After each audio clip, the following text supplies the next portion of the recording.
So sibling loss is actually known kind of in the academic literature, grief literature, as a dual loss, because when you experience the loss of a sibling, you also in many ways experience the loss of a parent.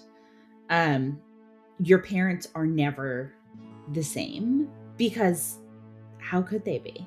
Right? Like, I'm not saying it as a judgment, it's a fact. How could you lose a child and go back to being exactly the same as you were before? It's Yeah. impossible.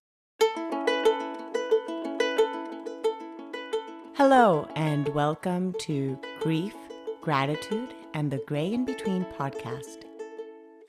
This podcast is about exploring the grief that occurs at different times in our lives, in which we have had major changes and transitions that literally shake us to the core and make us experience grief. I created this podcast for people to feel a little less hopeless and alone in their own grief process as they hear the stories of others who have had similar journeys. I'm Kendra Rinaldi, your host. Now, let's dive right into today's episode. I am chatting with Annie Sklaver Orenstein. She is a qualitative researcher, an oral historian, and the author of a book, her own book now, Always a Sibling, The Forgotten Mourner's Guide to Grief. And we will be chatting about her own grief journey as well as all the research she did for the book, interviewing a lot of people that have had experienced sibling loss. So welcome to the podcast, Annie. Thank you. Thank you so much for having me. I'm excited to chat today. I am grateful you're here. Of course, always the circumstances of why it is we're talking sometimes are not the ones we would wanted to be. And one thing you mentioned very clearly in your book is the before and the after. Like there's a clear mark of your life of the before and the after your brother Ben died, and how life just completely shifts from that point. And one of those being that in that moment, had you not experienced that, we wouldn't be sitting here right now talking. Neither would Absolutely. I, because you know, I would not be having a podcast on the topic of grief had I not experienced grief myself. So anyway, it is what it is. And now we're going with life with what we've got and doing the best with what we have. So Annie, you were sharing when we just hopped on that you just moved. So share a little of where you grew up, where you went, and where you ended up, and then I'll kind of guide the conversation from there. Sure, absolutely. So I grew up in Connecticut in a town right outside New Haven, Connecticut. And lived there. We never moved. Lived there my whole, until I went to college. Um, and then I went to college in New York City, and with the exception of about a 3.5 year stint in LA, I was in New York for close to 20 years. And then in 2020, pandemic hit, and suddenly we had to, work from home and school from home in a 1 bedroom apartment with 2 kids, which was getting a little dicey. So we went to my parents' house. Thankfully, they had the space for us and the patience for us. So we went there, and a few months in realized, this suburban life is kind of nice and slow, and it's easier to raise kids not in a 1 bedroom apartment. So we stayed. We bought a house and stayed in that house for about 4 years, and then moved 2 weeks ago, and actually just moved up the street. It was a very short distance move, and yet somehow it still has the same number of boxes. It was a short drive, but other than that, it feels pretty massive. You So, still had to move everything out. Yeah, unless you just like mhm. threw everything in your car, which clothing you can just like leave in the hangers, put them in the back seat, and then just hang them in your closet. That you could do in a short drive. Clothes, But right. easy. Clothes are Yes. unpacked. But the other things, yes, you still have to put them in the box. Yeah, it yes. is quite the feat to do, even if it's just 2 blocks down. So again, when we're recording in October, and October is the month of your brother's anniversary as we are chatting here today. So let's talk about the reason that you wrote this book, and that being your brother, Ben. And yeah, how was that process for you Yeah. of your grief journey? So I have two older brothers, Ben and Sam. And they, were my idols, my everything. It was like my parents were fine. My brothers, I was obsessed with. My mom will always joke that she raised two kids and then her two kids raised her third kid. That was the dynamic. And in 2009, on October 2nd of 2009, Ben was killed by a suicide bomber in Afghanistan.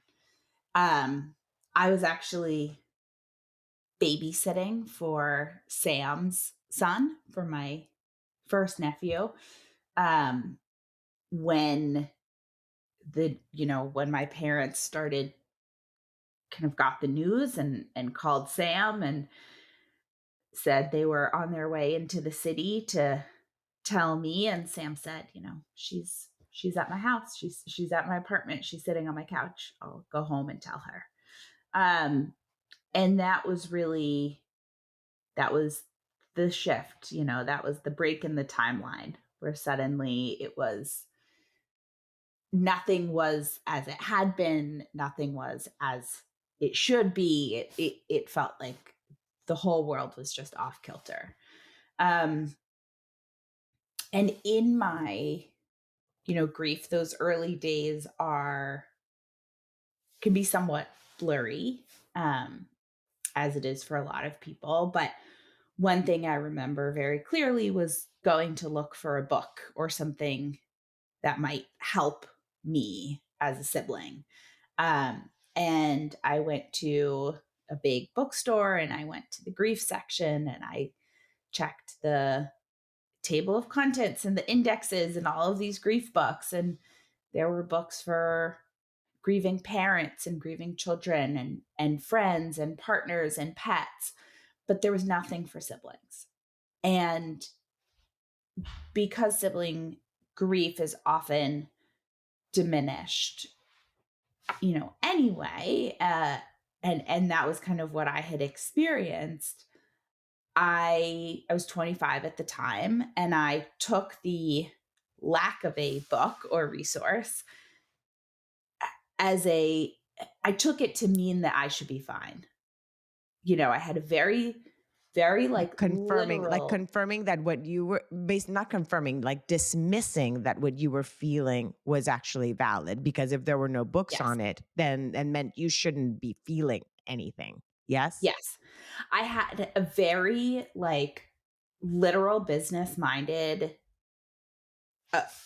train of thought that was like, publishing is a billion-dollar, multi-billion-dollar industry. There are books for literally everything. If there's no book about sibling grief, it must be because no one needed one, right? That like supply and demand.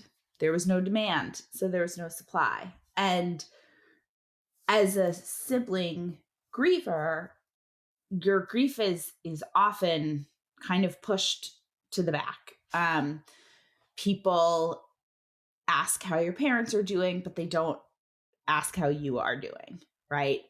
There's a lot of messaging like, you need to be okay for your parents. You need to focus on, if uh, if your sibling had a partner, you have to focus on them. You have to focus on your grieving parents. There's no real message of, you should focus on you. Um, and so I think that, coupled with not even being able to find a book, um, it was just like this messaging everywhere that was I was supposed to be fine. But at the same time, I didn't know how could I ever possibly be fine? Because this person was my person and was like one of the most important people in my life. And so I really struggled to understand what to do with my grief and how to grieve and how to process it. I was very stuck for a long time in kind of complicated grief. I felt like the grief was all I had left, and so I didn't want to let it go. I didn't want to move through it or move on from it because then what was I going to have? I didn't really understand. I think that the grief is always there. You don't have to cling to it, but you can kind of like get to know it a little bit and you can live together more harmoniously.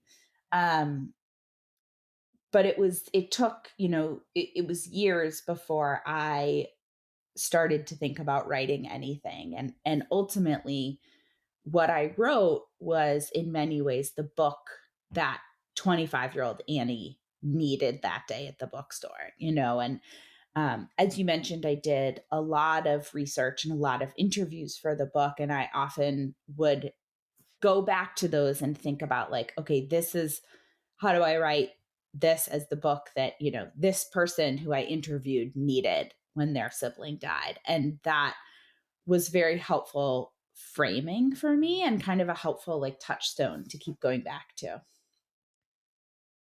Annie, you said a lot of things in this intro, so I want to make sure I touch on some of these. The first one, let's go to the one about the interviews themselves. How did you choose, or how did you find who to interview that had experienced sibling loss? How did how did you come across these individuals? Yeah, great question. So I put out a survey. I ran a survey, and was looking for surviving siblings. Um, and I started sharing, with my own network and social channels and asking people to share. I was very fortunate, because it was then kind of picked up and shared on social media by some folks who have much larger followings than I do, for sure. I don't have a following. So, um, the I am following your account. I am one. thank you. Thank you so much. And you are one of Uh, my one too. and So, I follow you too. yes.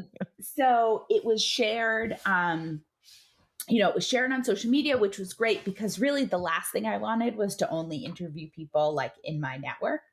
Um, and so it was very important to me to have a diverse and representative sample as much as possible. And to me, what that meant was, my brother was killed in Afghanistan. That's a very unique experience. The way you are treated in that situation is very different than, the folks I spoke to who lost a sibling to addiction or mental health challenges. They did not get the same outpouring of support that we got. And so I really wanted those all represented. So I did this survey with a lot of open-ended questions. So I got a lot of like really incredible written responses. I mean, people took time to write a lot, which was unreal. Um, and there were over 350 responses there.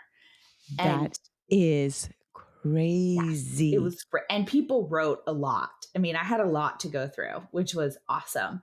Um, and Wow. from But there, oh my gosh. yeah, Yeah, no, go ahead. Continue. No, I was just going to say the fact that you were giving them also just the space of being able to share. Just the fact that you posted that question out there, yeah, just like you said, that you didn't feel your grief was valid or validated by society. You also did the same for them by just putting even that questionnaire, whether you were to choose their answer, them to be on your Mhm. book or not. You gave them that space and held space for them to share their story.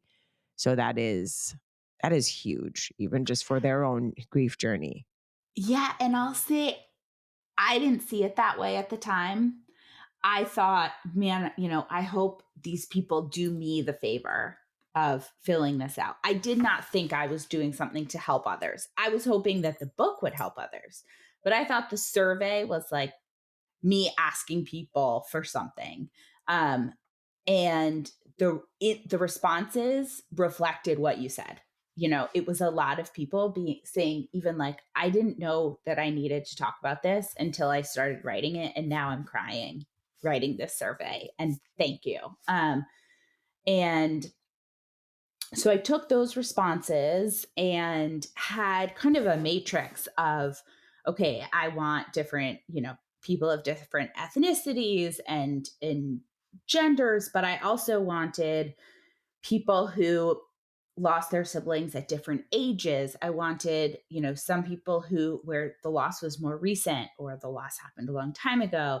Um, I had kind of different causes of death that I knew I needed a few people from each of those. And so on the one hand, the fact that I got such robust survey responses was amazing because I basically had information that filled all of those buckets.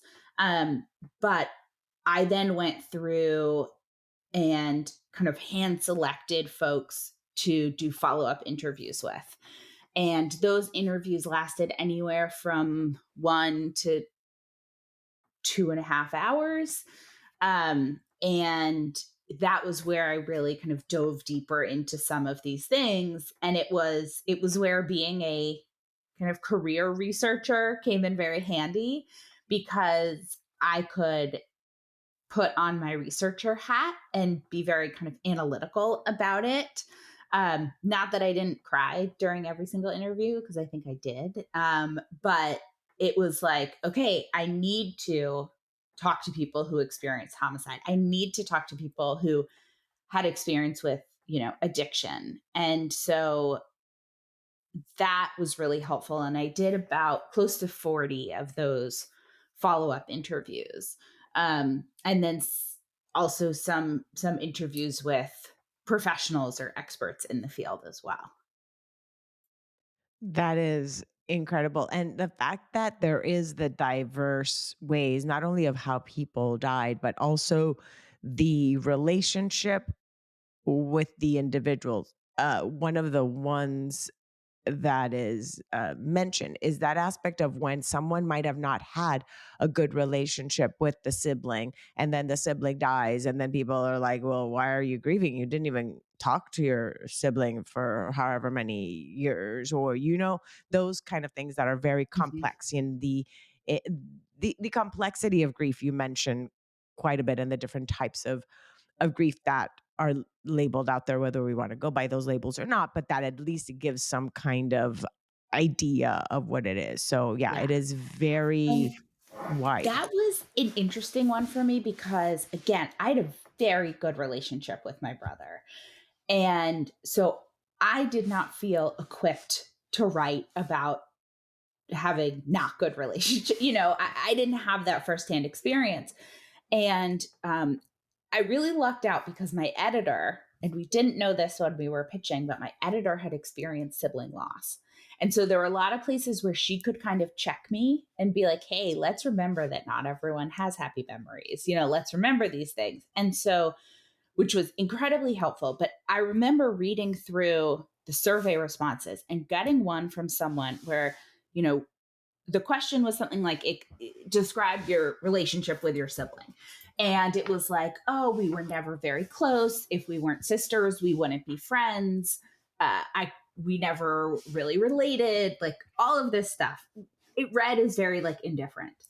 And then there was a question on what was the experience of losing them like. And the response was like, it was the worst thing that's ever happened to me. I felt like I lost part of myself.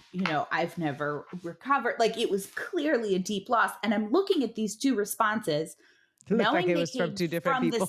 Yeah, Right. yeah. And I was like, I was even going back to look at like the Uh, original response form. So I was like, what? Is this the same person? It was the same person.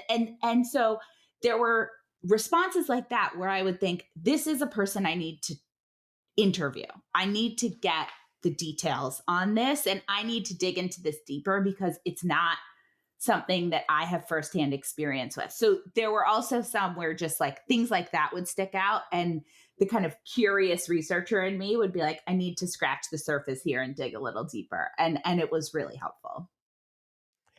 yeah, that makes it even harder than for a person that's going through that. Not to qualify grief because it's hard regardless, but for a person that, let's say, has that type of experience, if we already feel invalidated in our grief journey, and then aside from that, you're adding to this aspect that people just assume you don't really even care because a person, and let's not even say let's sibling relationship right now, anybody, that whoever died was someone you had already had a strained relationship with, then people might not check in on you as much because they may not think you cared that Absolutely. much, right? That they were gone. So that's such a And it's important thing to interesting note. because sibling loss is kind of the only familial loss where people will ask, were you close? Right? They don't ask you that if your parent dies. They don't ask you that if your spouse dies. They don't ask you that if your child dies. But if they find out your sibling dies, they'll say, were you close? As if your answer to that question will determine how they respond to your loss. Do they give, is there sympathy? Is there empathy? Are you allowed to grieve? Right? If you say no, then it's kind of just dismissed. But if you say no, we weren't close, that doesn't mean you're not grieving. But that's an example of one of those kind of I don't want to say microaggression, but like a micro response where probably has the best of intentions, but there's so much judgment in that question. It's so loaded because if you say no, you're not, then you're dismissed. Well, you mentioned that micro response or micro kind of, yeah, responses and how they affect us. H- What is the most common question that kids get when a sibling's died is usually, how are your parents doing? Is Yes. that not right? Yes. Is that not the Correct. first thing that they ask? Always. And the thing that I always say is like, I understand why you're asking about my parents. Of course, you're asking about my parents. They experienced a terrible loss. And it's very kind that you ask about my parents. But it's strange that people then don't ask how you are doing, right? Or ask how I'm doing first, then ask how my parents are doing. But it's like siblings are only asked how the parents are doing, not how they themselves are doing.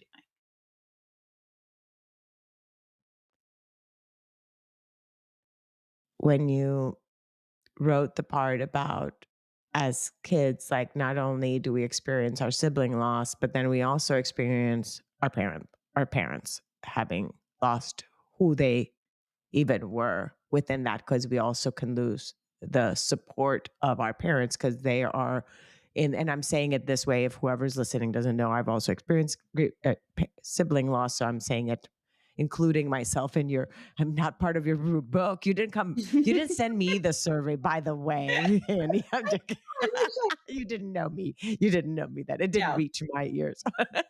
Joking. But that the part that just our parents themselves shift and change who they are. So we are grieving the loss of our sibling. They are grieving the loss of their child, but we're also grieving the dynamic that has shifted between us and our parents. Can you go deeper into that and how that was in your family, and how also now it's from it's three of you. You is Sam the oldest or Ben was the oldest? Ben was the oldest. Ben was the oldest. So Mhm. then, how then the dynamics of even the family dynamics changed as well. Yeah. So sibling loss is actually known kind of in the academic literature, grief literature, as a dual loss because when you experience the loss of a sibling, you also, in many ways, experience the loss of a parent. Um, your parents are never the same because how could they be? Right? Like, I'm not saying it as a judgment, it's a fact. How could you lose a child and and go back to being exactly the same as you were before? It's Yeah, and impossible. we're parents. So now Yes, as we're as being parents now, which you weren't at 25, but right, you weren't at you get it. correct. You get that. Yes. Yes, and actually when I had my first child, I remember, he was an infant and holding him and sobbing and looking at my mom and saying, "You lost this," and it it's why there's a section in the book on siblings never known about, having lost a sibling before you were born or when you're so young you don't remember them. And those losses are very much diminished because people assume if you didn't know them, you don't grieve them. But your entire life is then in the shadow of that, right? You are now being raised by parents who have experienced the loss of a child, which is not the same as if you were raised by those exact same parents and they hadn't lost a child. Because how could it be, And so I think it's a dual loss, and you do lose many aspects of who your parents were before. And I think that's something that people feel like they need to fix or they need to qualify or they need to explain. I don't feel that. I mean, of course my mom isn't the same. It's just what it is, right? And that's something that I think uh, we all have to just kind of accept and like give some grace. And now, not all parents handle it well. And I will say that from the interviews, there were a lot of parents who really expected their surviving children to take care of them and to take on their grief. And I was very fortunate that my parents did not put me in that position. They very much respected that I was grieving. They validated my grief and they didn't try to burden me with their own grief. Um, but but nothing's the same, that our family isn't the same. When we're all home for a holiday or something, we're not really all home. And I think there's always that feeling of something missing, someone missing. Um, to your question on kind of the dynamics, it's interesting because I was the youngest and I'm still the youngest, but in the while I was writing the book, I asked Sam, "Did you feel like you had to step up and be the oldest?" And he gave examples from early on in the loss where he did feel like he had to, he was saying, that he gave the eulogy at the funeral because he felt like, he had to. And all of these things he did because he felt like he had to. And I said, "Why did mom and dad ask you?" And he said, "No, they didn't ask me to do any of this. I just felt like I'm the oldest now, and this is what Ben would do, or this is what the oldest would do, so I'm going to do it." And I asked him if he still feels that way. It's been 15 years, and he kind of laughed, and he was like, "No, no, I'm back to being the middle child. Like no, I'm good. I that didn't last long." Um, which I thought was kind of perfect. I think for a lot of people, like it doesn't really ever go back, and they try to take on this role or they try to live for both people or whatever it is. But I thought it was great of Sam that he could be like, "No, no, solidly back as the middle child now. This is where I belong." Yeah, the birth order there. He's like, no, I'll just stick with that. I don't have to change my birth order just Hmm. because Ben's not here. I could still be the middle child. So, with all the dynamics changing and the shift, I'm glad your parents did validate you guys' grief and that you didn't feel like you had to have that burden. You mentioned that part of growing up in an environment in which you may not have known, like in your case, you did know, of course, Ben, somebody might have not known the person that died, and yet how that affects the whole ripple effect from there on. Now, in that same manner, the parents we that are raising us, we do not know their own lore and their own upbringing and how that their parents raising them. So it is a there's a generation that keeps on kind of grief is an underlying tone in basically in our lives, whether we know it or not. Because even now, us as mothers, we are raising kids already having felt grief ourselves and Yes. like right and already carrying that within ourselves that we are not the same people we would have been, right? So it's an is an underlying tone, would that be the right word? It's Yeah, like a it theme in our and it impacts so much. I mean, there is I know I struggled a lot with kind of postpartum anxiety, and part of it was I was just convinced my son was going to die because my mom lost her firstborn. And so I assumed I would lose mine.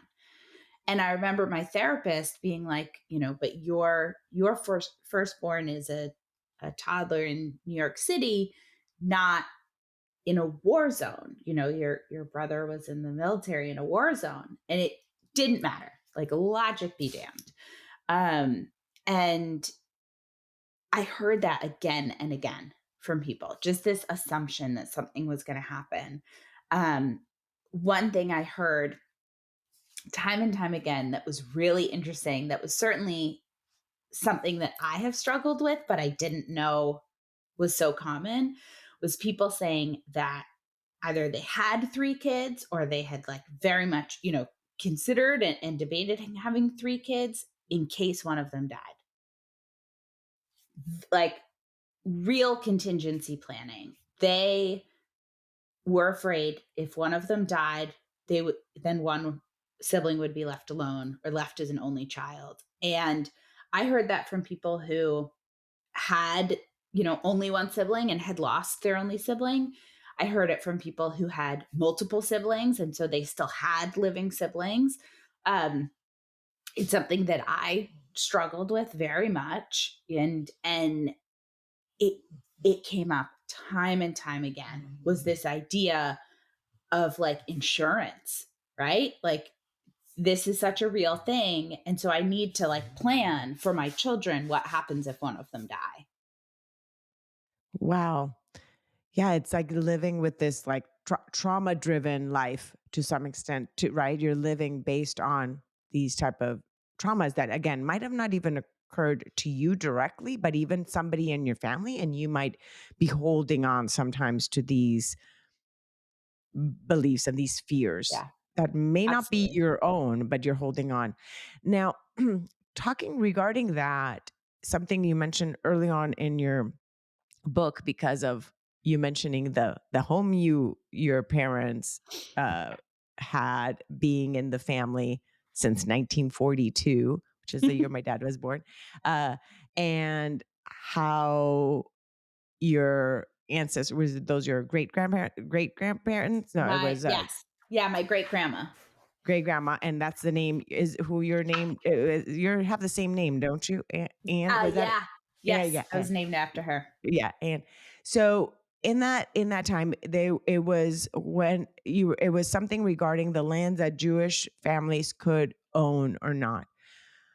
How has the aspect of even then the cultural and religious upbringing too in your life had an effect in your grief?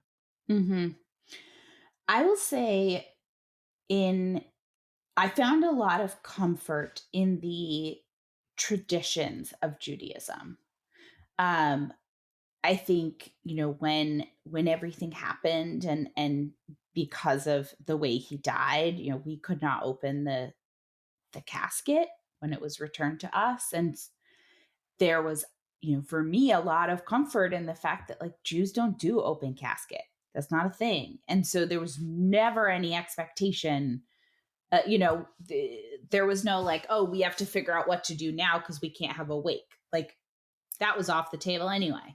And I found Shiva to be a very, very comforting tradition. And for those who don't know, Shiva is a traditional Jewish like period for 7 days after the funeral where you are at home and there are like open hours where people come every day and each day you say a prayer.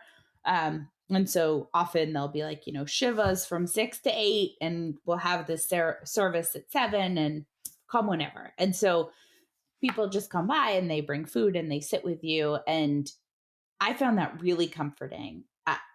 When that ended and suddenly like people went back to real life, that was a shock, for sure. But I did find a lot of comfort in that, and in a lot of those traditions. I certainly struggled a lot with more of the like God piece of it, but um, that's also very common in Judaism. It's like that's okay, and I think the traditions and the community that came out around it was felt like exactly what we needed at that time. Yeah, that comfort and the allowing of people knowing in those 7 days that you are sit in Shiva, that you are Mhm. the focus of someone else.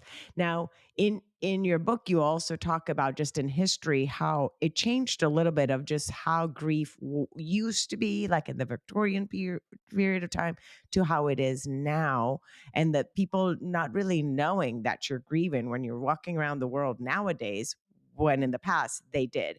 Can you talk about that and how, in your own thoughts, like how you think that whether there's a good or bad in that aspect of like Mhm. maybe people not knowing that we're walking around grieving? Yeah, I think there's something like I'm really fascinated by things like mourning jewelry, like Victorian mourning rings that would have like a lock of the person's hair braided in the ring, or different like engravings for them, or things like that, where you literally are wearing your grief. And people would recognize, people recognize, they know that's a mourning ring. And you know, I kind of joke in the book, like having to wear black for a certain amount of time. Like, I don't actually want anyone to tell me what to wear for any amount of time, but also it's it's kind of nice that that there's no expectation that you go back to normal immediately, right? There are all of these ways in which it's assumed that you will not go back to normal for years in some cases. And I think the world we're living in now is so different in that, like, you're lucky if you get 5 days of bereavement leave from your job, and then you have to go back. And there is no time. And grief is now a thing to deal with and to like get over, but you don't get over grief. Like, that's not how grief works. And I think that we live in a time and in a culture, and maybe this is because we have so much information at our fingertips, but people think everything is a problem that can be fixed and can be solved.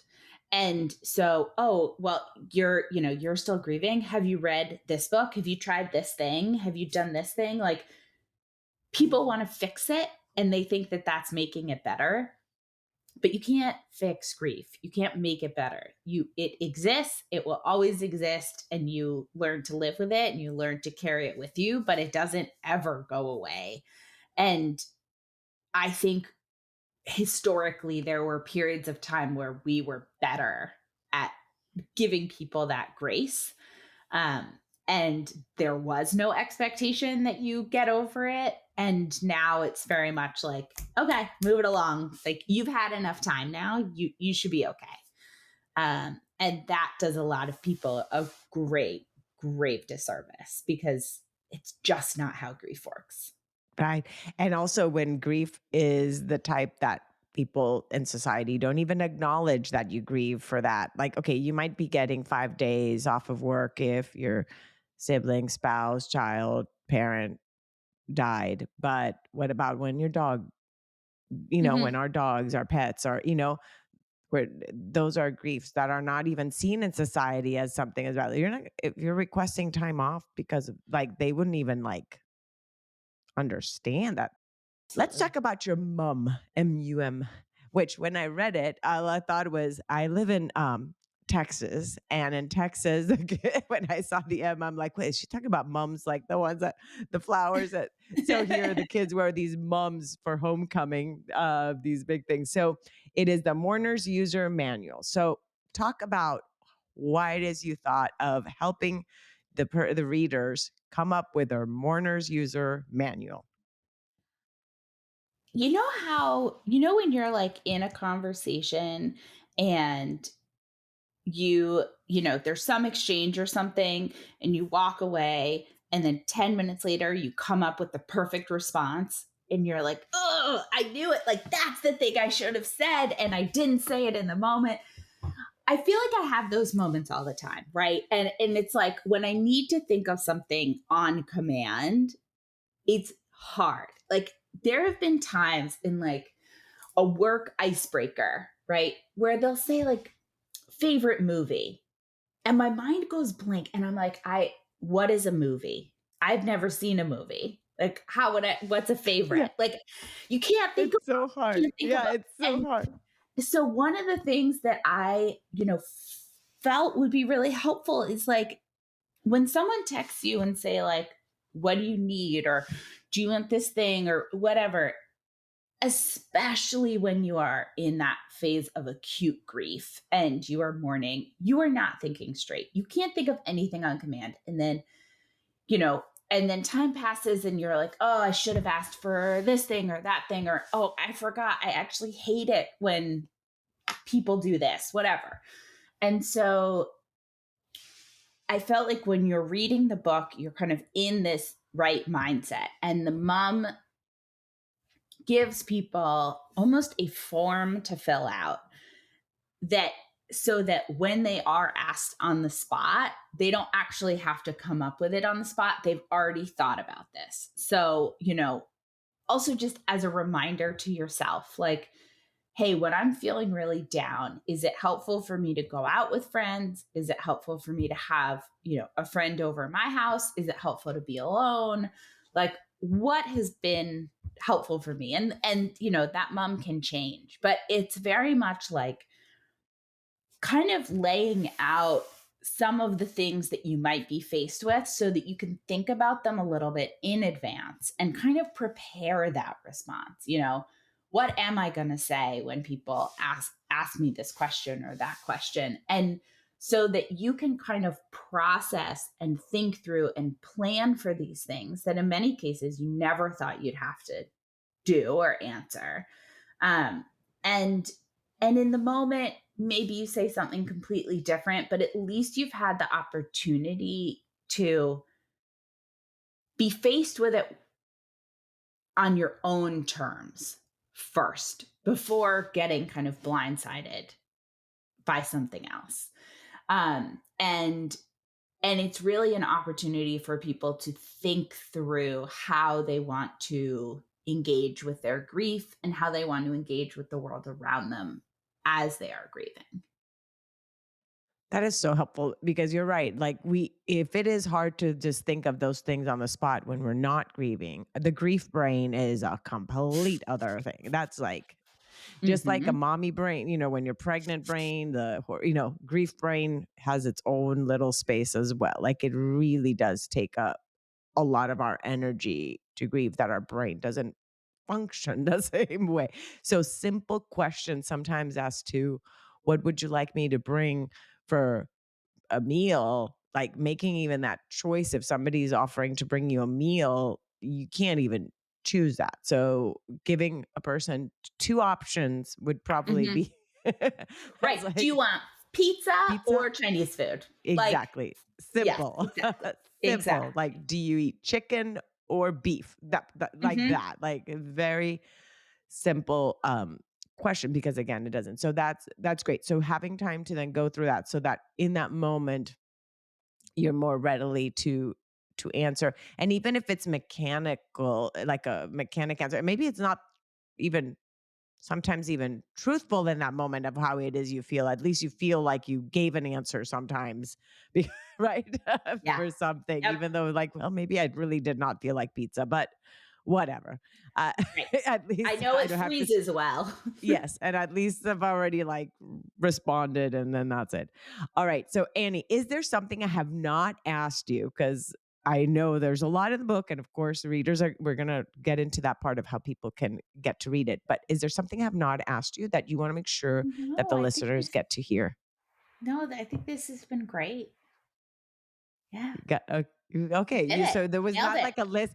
You didn't have like a list of the questions she might ask, and I'm like, let me prepare for this one, and that I didn't. Perfect. Yay. we we did it. So how can people get your book? How can people get in touch with you? Let's tell them more about that. Yes. So the book is called Always a Sibling: The Forgotten Mourner's Guide to Grief. It's available wherever books are sold. Bookshop.org, Amazon, your local bookstore, anywhere. And people can find me on Instagram and all of the social channels at Annie Sklaver Orenstein. So just my name written out. Perfect. And I'll make sure to add that in the show notes so that people can find you that way and be able to order your book. And again, thank you, Annie, not only for honoring your own grief by writing this book, but also honoring Ben's life as well, and for bringing him to us and letting us know a little bit about your brother by sharing that story of your own Thank grief. you. Thank you Thank so you. much. Thank you for having me. I'm glad you were here.